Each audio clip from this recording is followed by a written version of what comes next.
Hello friends, આજે આપણે બનાવીશું એક યુનિક, અલગ અને નવી રીતે નાસ્તો. રીત એકદમ સરળ છે, પણ નાસ્તો બન્યા પછી ફટાફટથી ચટ થઈ જાય એટલો લાજવાબ બને છે. કેમ કે દેખાવમાં નંબર 1 લાગતો આ પાત્રાનો નાસ્તો ટેસ્ટમાં તો ગજબનો લાજવાબ બને છે. અને 100% ગેરંટી છે કે જે કોઈ ખાશે એ ચોક્કસથી વખાણશે અને તમારી પાસે આ નાસ્તાની રીત પણ માંગશે.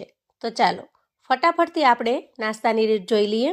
તો એને માટે સૌથી પહેલાં આપણે 1 કપ જેટલો ચોખાનો લોટ લઈશું. ચોખાનો લોટ આસાનીથી બજારમાં મળી જાય છે, અથવા તો ઘરે પણ તમે ચોખાને પીસી લોટ તૈયાર કરી શકો છો. અને આ લોટ આપણે એકદમ જે બારીક આવે છે એવો લેવાનો છે, કોઈ જાડો કે ઝીણો લેવાનો નથી. ત્યાર પછી લોટમાં આપણે સ્વાદ પ્રમાણે મીઠું ઉમેરીશું અને મીઠાને સરસ રીતે મિક્સ કરી લઈશું. હવે અહીંયા થોડું થોડું ગરમ પાણી ઉમેરતું જવાનું છે અને લોટને બાંધી લેવાનો છે. ખાસ કરીને લોટ બાંધવા માટે આપણે ગરમ પાણીનો જ ઉપયોગ કરવાનો છે, કેમ કે ચોખાનો લોટ હોવાથી ગરમ પાણીથી બાંધીશું તો જ એમાં બાઇન્ડિંગ આવે છે. જેથી થોડું થોડું ગરમ પાણી ઉમેરતું જવાનું અને આ રીતે ચમચીની મદદથી મિક્સ કરતું જવાનું. હવે આ રીતે થોડું બાઇન્ડિંગ આવી જાય અને લોટ આપણને એવું લાગે કે થોડો થોડો બંધાઈ રહ્યો છે, એ સમયે આપણે હાથની મદદથી મિક્સ કરી લઈશું. આ રીતે મસળી અને લોટને આપણે બાંધવાનો છે. જો આ રીતે આપણે લોટ બાંધી લેવાનો છે. અહીંયા તમે ચોખાના લોટની જગ્યાએ રવાનો ઉપયોગ પણ કરી શકો છો. જે સૂજીનો એકદમ ઝીણો દાણો આવે છે એ પણ લઈ શકો છો. જો તમે રવાનો ઉપયોગ કરો તો રવાને મિક્સચરની અંદર પીસી એનો બારીક પાવડર બનાવી લેવાનો, જેથી એમાં સરસ બાઇન્ડિંગ આવી જાય. હવે આ રીતે ડો ટાઈપ તૈયાર કરી આપણે થોડી વાર એને કોટનના કપડાથી કવર કરી લઈએ અને અંદાજે 5 મિનિટ સુધી રેસ્ટ થવા દઈએ. હવે જ્યાં સુધીમાં ડો રેસ્ટ થાય છે ત્યાં સુધીમાં આપણે એક મિક્સિંગ બાઉલ લઈશું અને એમાં એકદમ ઝીણી સમારેલી મીડિયમ સાઇઝની ડુંગળી ઉમેરીશું. એક નાના કેપ્સિકમને ખૂબ જ ઝીણું ઝીણું સમારી લીધું છે, એને પણ ઉમેરી દઈએ. એ જ રીતે એક મીડિયમ સાઇઝના ટમેટાને પણ આપણે ઝીણું ઝીણું સમારી લીધું છે, એને ઉમેરી દઈએ અને થોડી ઝીણી સમારેલી કોથમીર ઉમેરીશું. અને હવે કરીશું રૂટીન મસાલા. સૌથી પહેલાં સ્વાદ પ્રમાણે મીઠું ઉમેરીશું. 1 ચમચી ચીલી ફ્લેક્સ ઉમેરીશું. તીખાશ માટે મેં અહીંયા ચીલી ફ્લેક્સ ઉમેર્યા છે. તમારે તીખાશ માટે જો લીલું મરચું ઉમેરવું હોય તો એકદમ ઝીણા પીસ કરી એને પણ ઉમેરી શકો છો. અને હવે 1 ચમચી આખું જીરું ઉમેરીએ. 5 ચમચી હળદર ઉમેરીશું. 1 ચમચી લાલ મરચાં પાવડર ઉમેરીશું. અને એકદમ ચટપટો ફ્લેવર લાવવા માટે અડધી ચમચી જેટલો આમચૂર પાવડર ઉમેરીશું. તમે અહીંયા આમચૂર પાવડરની જગ્યાએ અડધા લીંબુનો રસ પણ ઉમેરી શકો છો. અને ત્યાર પછી બધા જ મસાલાને સરસ રીતે મિક્સ કરી લઈશું. અહીંયા આપણે જે કંઈ વેજીટેબલ્સ ઉમેર્યા છે એમાંથી જો તમને કોઈ વેજીટેબલ્સ પસંદ ના હોય તો તમે એને સ્કીપ કરી શકો છો અને એની જગ્યાએ તમને જે કોઈ મનગમતા વેજીટેબલ્સ હોય એ ઉમેરી પણ શકો છો. રેસિપી એકદમ ફ્લેક્સિબલ છે. અહીંયા વેજીટેબલ્સની અંદર બધા જ મસાલા સરસ રીતે મિક્સ થઈ ગયા છે. ત્યાર પછી અંદાજે 3 ચમચી જેટલો ચણાનો લોટ લઈશું અને એને મિશ્રણમાં ઉમેરીશું. હવે ચણાના લોટને પણ આપણે એના અંદર મિક્સ કરી લઈશું.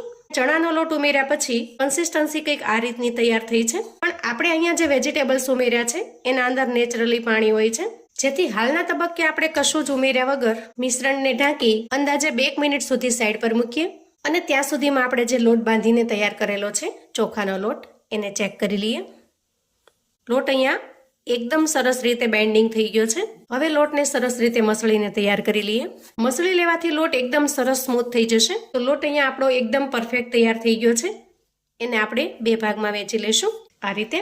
હવે ચોખાનો લોટ હોવાથી ઝડપથી સુકાવા લાગે છે, જેથી ફરી થોડી વાર માટે ઢાંકીશું અને બેટરને ચેક કરીશું. તો અહીં જુઓ, થોડી વાર રેસ્ટ થવાથી વેજીટેબલની ભીનાશથી બેટર થોડું અમથું મોઇસ્ચરવાળું થયું છે, થોડું ભીનું થયું છે. તો આ સમયે અંદાજે 1 થી 2 ચમચી જેટલું પાણી ઉમેરી દઈએ અને મિક્સ કરી લઈએ.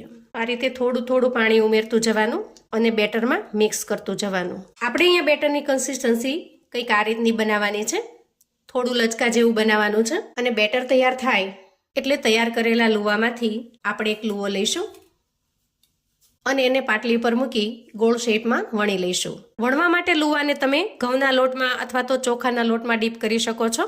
અહીંયા મેં ચોખાના લોટમાં ડીપ કરી લીધો છે અને ત્યાર પછી એને વણી લઈશું. થોડું થિકનેસમાં રાખવાનું છે, એકદમ પતલું નથી વણવાનું. અને બધી સાઈડ એક સરસ રીતે વણી લેવાનું છે, કોઈ જગ્યાએ જાડું કે પાતળું ન રહે એ રીતે. થિકનેસ આપણે આ રીતની રાખવાની છે, અહીંયા તમે જોઈ શકો છો. તો આ રીતે મોટી રોટલીની જેમ વણી લીધા પછી આપણે જે મિશ્રણ તૈયાર કરેલું છે એને સ્પ્રેડ કરવાનું છે આ રીતે સ્પેચ્યુલાની મદદથી અથવા તો ચમચીની મદદથી એકદમ સરસ રીતે ફેલાવી લઈશું. અને ખાસ એ વાતનો ખ્યાલ રાખવાનો છે કે અહીંયા કિનારી સુધી નહીં ફેલાવીએ. હવે જે આ ભાગ છે ત્યાંથી આપણે રોલ વાળવાનું શરૂ કરશું.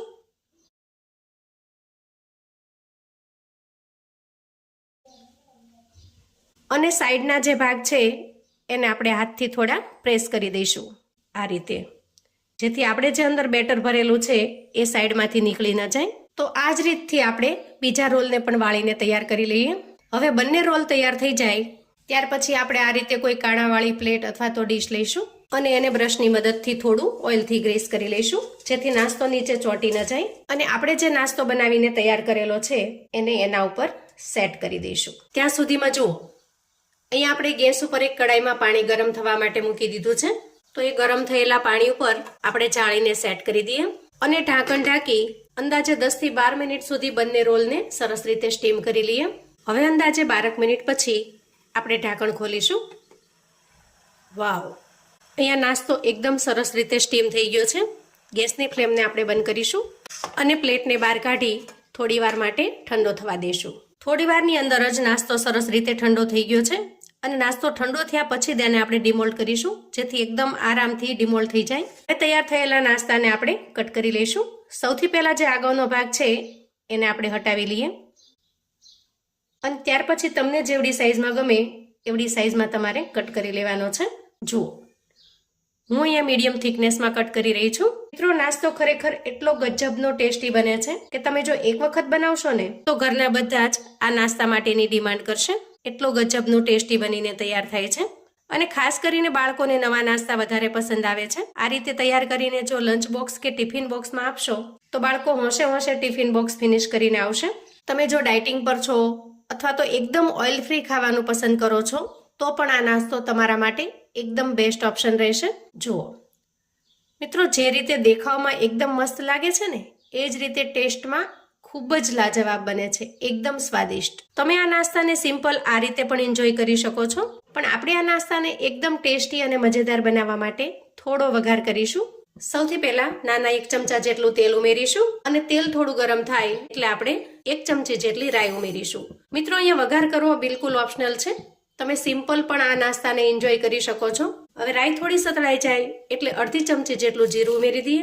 થોડા લીલા મરચાના ટુકડા ઉમેરીશું અને થોડા મીઠા લીમડાના પાન ઉમેરીશું. હવે રાઈ થોડી ફૂટી જાય, જીરું સરસ રીતે સતળાઈ જાય એટલે આપણે થોડી હિંગ ઉમેરી દઈએ અને બધી જ વસ્તુ સરસ રીતે સતળાઈ જાય એટલે આપણે એમાં નાસ્તાને ઉમેરી દઈએ અને અલટાવી પલટાવી સરસ રીતે બંને સાઈડ ક્રિસ્પી થાય ત્યાં સુધી એને શેકી લઈએ. અહીંયા બંને સાઈડ થોડા થોડા ક્રિસ્પી થઈ ગયા છે. એ સમયે આપણે ઉપરથી થોડી કોથમીર ઉમેરીશું. ગેસની ફ્લેમને આપણે અહીંયા બંધ કરીશું. તમારે જો વધારે પડતા ક્રિસ્પી બનાવવા હોય તો તમે એને શેલો ફ્રાય પણ કરી શકો છો.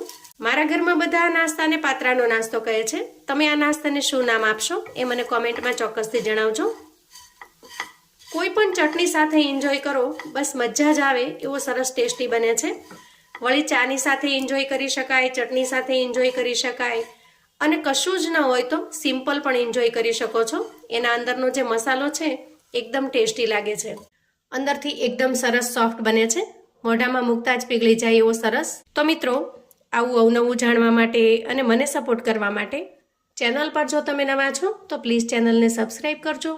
વિડીયો ગમે તો લાઈક અને શેર કરજો. તમારા સગા સંબંધી મિત્રોને પણ આપણી આજની એકદમ યુનિક, અલગ અને નવી રીતે બનાવેલા નાસ્તાની રેસિપી ચોક્કસથી મોકલી આપજો, જેથી એ લોકો પણ બનાવીને તૈયાર કરી શકે, એન્જોય કરી શકે અને એના પરિવારને પીરસી શકે. કોમેન્ટમાં મને ચોક્કસથી જણાવજો મિત્રો કે આજની આ નવી રીતે બનાવેલા નાસ્તાની રેસિપી તમને કેવી લાગી છે. તમે મારો વિડીયો ક્યાંથી ને કયા ગામથી જોઈ રહ્યા છો એ પણ ચોક્કસથી જણાવજો, જેથી મને જાણીને ખૂબ જ આનંદ થશે કે મારા વ્યુઅર્સ મને ક્યાંથી જોઈ રહ્યા છે. તો ફરી મળીએ એક નવી રેસિપી સાથે. ત્યાં સુધી આવજો મિત્રો.